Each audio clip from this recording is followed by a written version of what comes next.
ada anak-anak kami. Tapi ingat, kita juga harus mengerti kepentingan para pengusaha. Karena para pengusaha itu yang punya pabrik-pabrik.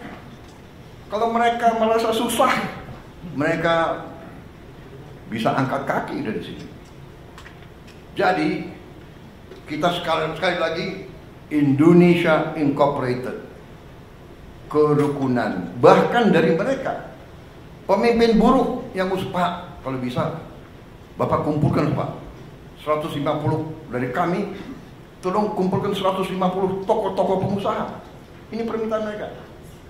Bapak kumpulkan di istana mana, mari kita bahas kesulitan kami langsung para pengusaha. Dan kita cari jalan-jalan yang baik.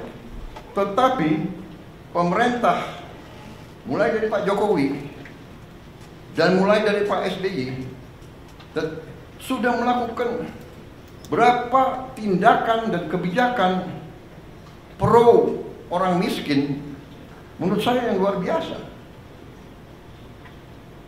Program-program yang tidak saya rubah, yang tidak saya kurangi. Ya, di sini ada wakil dari Kementerian Keuangan, ada dua wamen, Menteri Sosial, ya. Total uang di anggaran kita yang untuk membantu rakyat miskin, rakyat susah dalam segala bidang lebih dari 500 triliun. Benar? Benar, Pak Men? 500 triliun termasuk subsidi listrik. Kalau dengan subsidi listrik berapa?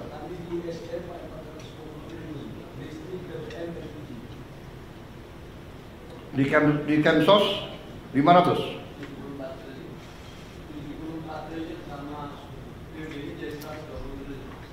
Oh, jadi termasuk ya subsidi dari energinya.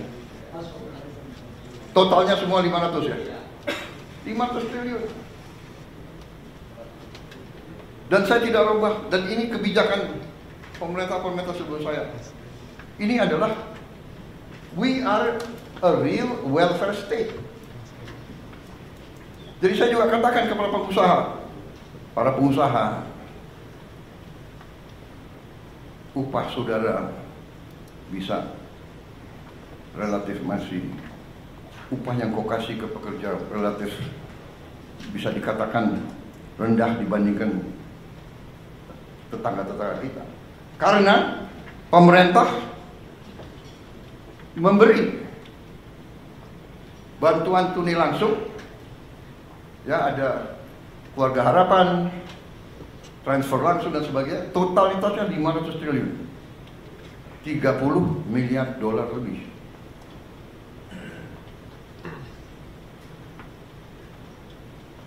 Belum makan bergizi, ini keberpihakan lagi, anaknya buruh, anaknya semua diberi makan, yang nanti akhir tahun ini jumlahnya adalah 170 triliun, berarti 10 miliar dolar lebih. Jadi yang tadi 30 miliar dolar plus 40 miliar dolar untuk membantu desil 1, 2 dan kelas menengah juga. Jadi saudara, kita terus, ratusan kebijakan kita tolong dipelajari, ya. Untuk juga pertama kali kita pangkas semua sistem distribusi pupuk yang penuh dengan keruwetan, langsung dari pabrik ke kelompok tani. Kita meninggalkan 144 peraturan, tidak ada lagi perlu izin gubernur, bupati. Ini yang diminta petani, ini yang mereka dapatkan. Kita sederhanakan, produksi naik. Juga mereka menyampaikan terima kasih. Lebih dari 100 juta petani merasakan penghasilan mereka naik karena kita tegakkan harga dasar gabah kering panen. Dan kita wajibkan penggiling-penggiling padi. Dan saya memberi peringatan, penggiling-penggiling padi yang bandel, yang beli setelah panen, yang beli dengan harga serendah-rendahnya, kita cabut izin usahanya. Saya tidak main-main, karena di tangan saya adalah Undang-Undang Dasar 1945, Pasal 33, yang memberi saya wewenang sumber-sumber produksi yang menguasai hajat hidup orang banyak, dikuasai oleh negara, dan dipergunakan sebesar-besarnya untuk kemampuan rakyat. Dan saya tidak akan ragu-ragu menggunakan itu. Saya tanya hakim-hakim agung, ini bagaimana interpretasinya? Tidak usah diinterpretasi, Pak, itu sudah jelas. Apakah penggiling padi menguasai hajat hidup orang banyak? Menguasai. Jadi dia harus ikut. Anda boleh untung, tapi jangan untung sebesar-besarnya di atas penderitaan petani. Tidak bisa.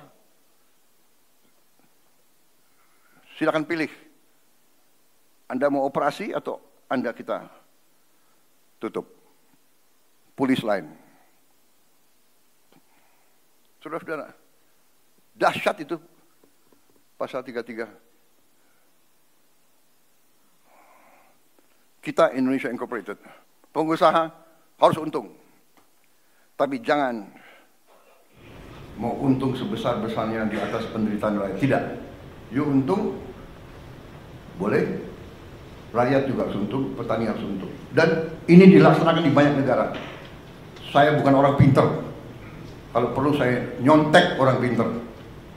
Tapi bukan di sekolah. Best practice, boleh kita copy. India sudah melaksanakan ini sudah puluhan tahun. Alhamdulillah, dengan ketegasan kita, petani merasakan.